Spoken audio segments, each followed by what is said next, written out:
आज आप media fraternity को यहाँ बुलाने का जो मकसद है वो इसलिए है कि रिसेंटली काफ़ी सारी न्यूज़ चैनल्स ने ये इशू उठाया है कि ट्रैफिक श्रीनगर सिटी में बहुत बढ़ गया है, जबकि इस वक्त दरबार मूवी चला गया है। तो ट्रैफिक कियोस्क की वजह क्या है? इसलिए हमने सोचा कि थोड़ा बहुत लोगों को भी हम अपनी तरफ से इशारा दें और एक्सप्लेन कर लें कि ये ट्रैफिक किस वजह से बढ़ गया है। देखें, इसकी जो प्राइमरी वजह है वो ये है कि स्कूल की टाइमिंग जो चेंज हो गई। स्कूल्स जो हैं पहले 8 बजे सभी बच्चे स्कूल्स पहुंचते थे, अब उन्होंने चेंज करके 10 बजे कर दिया है। तो 10 बजे जो सभी जब स्कूल्स पहुंचना चाहें, इसी तरह जो ऑफिसेज भी 10 बजे पहुंचना चाहें और फिर निकलते भी एक ही टाइम पे है। सभी स्कूल 4 बजे ऑफ हो जाता है, ऑफिस भी 4-5 बजे के करीब बंद हो जाते हैं। तो सारा जो ट्रैफिक है वो हमारा जो मेन आर्टरी है एमए रोड और रेजिडेंसी रोड, इस पर आ जाता है। और साथ साथ में काफ़ी सारे जो डिफरेंट डायरेक्शंस में इस आर्टरी की तरफ, मेन आर्टरी की तरफ जो ट्रैफिक आता है, उस वजह से यहाँ पर ट्रैफिक का दबाव इस टाइम रहता है। एक तो ये वजह है कि ट्रैफिक क्यों बढ़ गया। दूसरी वजह ये है कि यहाँ पर जो है विंटर की वजह से, ऑटम की वजह से दिन का टाइमिंग बहुत कम हो गया है।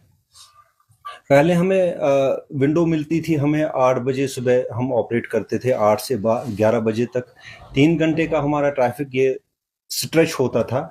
अब ये स्क्यूज होके 2 ही घंटे में, आज 9 से 11 बजे तक सभी घर से निकलते हैं और अपने डेस्टिनेशन पे पहुंचना चाहते हैं। इसी तरह शाम को भी हमें जो 3-4 घंटे का विंडो मिलता है वो स्क्यूज होके अब 2 घंटे का हो गया है। 3 से 5 बजे तक सभी अपने घरों से, अपने ऑफिस से निकलते हैं और 5-6 बजे तक घर पहुंचना चाहते हैं। तो इस वजह से भी ट्रैफिक काफ़ी बढ़ गया है। तो मेरी रिक्वेस्ट रहेगी, जो भी इस वक्त ट्रैफिक जो कियोस्क बढ़ गया है उसके लिए लोगों को पब्लिक ट्रांसपोर्ट का इस्तेमाल करना चाहिए। अपने जो प्राइवेट व्हीकल्स है उसको कम सड़कों पे लाएं, ताकि उनको ज़्यादा ट्रैफिक जैम में ना फंसें। हमारी कोशिश रहती है कि लोगों को सहूलत पहुंचे। जहां भी कहीं पर हमें लगता है कि ट्रैफिक ज़्यादा बढ़ गया है, वहां पर हमने मैन पावर बढ़ा दिया है। तो कोशिश हमारी रहेगी कि लोगों को राहत पहुंचे। लेकिन अब मसला ये है कि विंटर की वजह से भी एक इशू बन गया है कि लोग जल्दी घर पहुंचना चाहते हैं और देर से निकलते हैं घरों से, और छोटा दिन भी हो गया है।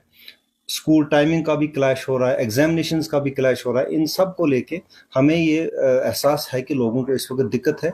लेकिन हमारी तरफ से लोगों को ये भी रिक्वेस्ट रहेगी कि जो अपने घरों से जो प्राइवेट व्हीकल्स निकालते हैं वो कम कर लें, थोड़ा शेयरिंग में आ जाएं, गाड़ियां शेयर भी कर लें एक दूसरे से।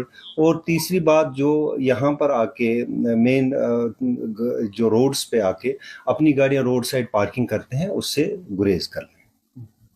सर, रामबाग से लेकर बेटीपुरा तक हमेशा ट्रैफिक जाम रहता है, तो उसको किस तरीके से आप देखेंगे? रामबाग से लेकर नटीपुरा का जो स्ट्रेच है सबको पता है। वो जो है हमने उसको एड्रेस करके जो वहाँ से नटीपुरा से जो आता है ट्रैफिक, उसको हमने डाइवर्ट करके दूध गंगा से डाल के फिर हम वो रामबाग की तरफ उसको करते हैं। लेकिन उसमें एक इशू आ रहा है, जो सामने जो है वो ट्रैफिक इंटरसेक्ट हो जाता है रामबाग के पास, क्योंकि आगे वाला ट्रैफिक जो लेफ्ट ट्यूब से आ जाता है वो राइट ट्यूब के साथ टकरा जाता है, जो यहाँ से ट्रैफिक आ जाता है। तो इसमें थोड़ा वहाँ पर कियोस्क बन जाता है। उसकी तो कोई हमारे पास तो जल्दी कोई इसमें कोई सोल्यूशन है नहीं। अलबत्ता हमने ये इशू रेज किया है सिविल अथॉरिटीज़ के साथ। उन्होंने ये कोशिश कर रहे हैं वो कि जो वहाँ पर जो ब्रिज है उसको ब्रिज के नीचे से, बरजुला ब्रिज के नीचे से ट्रैफिक पार ले जाने की कोशिश करेंगे। उसमें काम लगेगा जल्दी इंशाल्लाह, तो उससे काफ़ी राहत हो जाएगी उससे। सर, इन दिनों जो ये ट्रैफिक है, जो वजूहात आपने बताई, क्या इन वजूहात की बिना पर जो मुतल्लिका महकमा जाते हैं, चाहे वो स्कूल इंतजामिया है या एग्जामिनेशन वगैरह है, तो क्या उन महकमा जात के साथ तालमेल करने की कोई कोशिश की जा रही है ताकि ये जो आपको परेशानी आ रही है उससे दूर? देखें, हम जैसे मैंने कहा कि सभी को ये इस वक्त जो है ऑटम की वजह से इस वक्त सभी एग्जाम्स हैं, सभी स्कूल्स जो है टाइमिंग उनका चेंज हो गया है, इसी तरह जो ऑफिस टाइमिंग चेंज हो गई है। कुल मिला के ये ट्रैफिक ज़्यादा बढ़ गया, तो लोगों को अब खुद सोचना है कि हमें अगर किसी डेस्टिनेशन पे पहुंचना है तो स्लो मूवमेंट हो जाएगी। ट्रैफिक जैम तो नहीं हो सकता, लेकिन स्लो मूवमेंट हो। जिस स्ट्रेच में उनको पहले 40 मिनट लगते थे, अब उसको 1 घंटा लग सकता है। जब